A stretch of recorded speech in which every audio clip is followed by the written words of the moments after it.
সব কবুতরগুলোই ঘরে উঠে গেছে। প্রায় সব কবুতরগুলোই ঘরে উঠে গেছে। আগে কবুতর ঘরে উঠতে চাইতো না, বাইরে বসে থাকতো।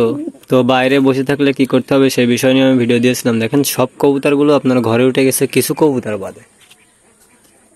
এই যে দেখেন 2-3টা কবুতর বাদে সব কবুতরগুলা ঘরে উঠে গেছে সন্ধ্যের সময়। তো সব কবুতরগুলো মাশাআল্লাহ ডিম পাড়ার জন্য প্রস্তুতি নিতেছে। দেখেন 2টা করে এক খোপে থাকতেছে। আর যখন আপনার কবুতরগুলো 2টা করে এক খোপে থাকবে তখন আপনি বুঝে নেবেন যে আপনার কবুতরগুলো ডিম দিবে। আপনার কবুতরগুলো যখন দেখবেন যে খোপের ভিতরে অন্য কবুতর বাইরে গেলেও যে জোড়া কবুতর ডিম দিবে ওইগুলা দেখবেন খোপের ভিতরে যে একটা কবুতর আরেকটা কবুতর মাথা চুলকে দিবে এবং ছেলে কবুতরটি ডাকাডাকি করবে ঘরের ভিতরে এবং পরবর্তীতে মেয়ে কবুতরটিও খোপের ভিতরে যাবে। তো তখন আপনারা বুঝতে পারবেন যে আপনাদের কবুতর ডিম পারবে। দেখেন যখন কবুতর ডিম পাড়ে তখন 2টা কবুতর মিলে এক খোপের ভিতরে থাকে, আর যখন ডিম পাড়ে না তখন দেখেন আলাদা আলাদা থাকে। এগুলো কিন্তু ডিম পারবে না, এগুলো অ্যাডাল্ট জোড়াও আছে কিন্তু দেখেন আলাদা আলাদা খোপে, কারণ এরা হচ্ছে ডিম পারবে না।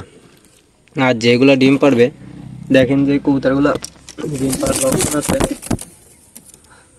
যে কবুতরগুলো ডিম পাড়ার লক্ষণ আছে ওইগুলো দেখেন 2টা একসাথে। এই যে দেখেন এটা কিন্তু সিরাজি আর ওই সাথে বেশি জোড়া দেওয়া। এত বড় কবুতর জাগার সংকট, তারপরেও তারা কিন্তু একসাথে এক খোপে আছে, কারণ ওরা ডিম দিবে। তো অনেকে প্রশ্ন করেন যে কবুতর ডিম দিবে কিভাবে বুঝবো।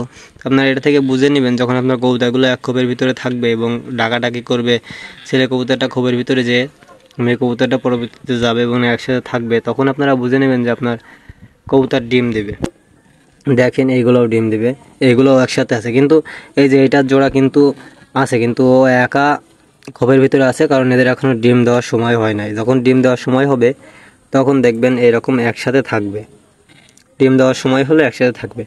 এই কবুতরটার জোড়া হলো ওইটা। এটা কিন্তু অ্যাডাল্ট কবুতর, কয়দিন আগে বাচ্চা হয়েছিল আপনারা দেখছিলেন। বাচ্চাটা খাওয়ানোর অভাবে মারা গেছিলো, বিড়ালে থাবা দিয়েছিল ঘরের ভিতরে, সেজন্য বাচ্চাকে খাওয়ানো বাদ দিয়েছিল। তখন হাতে খাওয়াইছিলাম, তারপরেও বাচ্চাটা মারা গেছিলো, আমি ভিডিও দিয়েছিলাম। দেখেন এগুলো কিন্তু আলাদা আছে, কারণ এদের এখনও ডিম পাড়ার সময় হয় না। যেগুলো ডিম পাড়ার সময় হয়েছে দেখেন ওইগুলো কিন্তু 2টা একসাথে খোপের ভিতরে আছে। এখনও বেলা অনেক বাকি আছে, এই জন্য কবুতরগুলো দেখেন একেবারে অন্ধকার হয়ে গেলে ঘরে ঢোকে।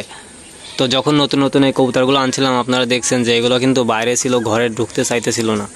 তো এখন এগুলো ঘরে ঢোকে। আমি ওই সমস্যাটার সমাধান করছিলাম। কবুতরটা যখন নতুন আনছিলাম তখন ছেড়ে দেওয়ার পরে আপনার রাতে ঘরে ঢুকতো না। এখন 2-3 দিন আমি এই কবুতরগুলোকে ধরে রেখেছিলাম ঘরের ভিতরে, তারপর থেকে আবার ঘরে ঢোকা শুরু হয়ে গেছে। আর সময় হলে এরা ঘরে ঢুকে যায়। তো আরও একটু অন্ধকার যখন নামবে তখন এরা এমনিতে ঘরে ঢুকে যাবে। তো এটা সমস্যার কিছু না, কবুতরগুলো ঘরে ঢুকে যাবে, কিন্তু একটু দেরি করে ঢোকে। তো এগুলো ফেন্সি কবুতর, তো আউল কবুতর একটু দেরি করে ঘরের ভিতরে ঢোকে, কারণ প্রথমে ঘরের ভিতরে ঢুকে গেলে এখন যে কবুতরগুলো ঢুকেছে ওরা এদের সাথে মারামারি করে, এই কারণে এই কবুতরগুলো একটু দেরি করেই ঘরের ভিতরে ঢোকে।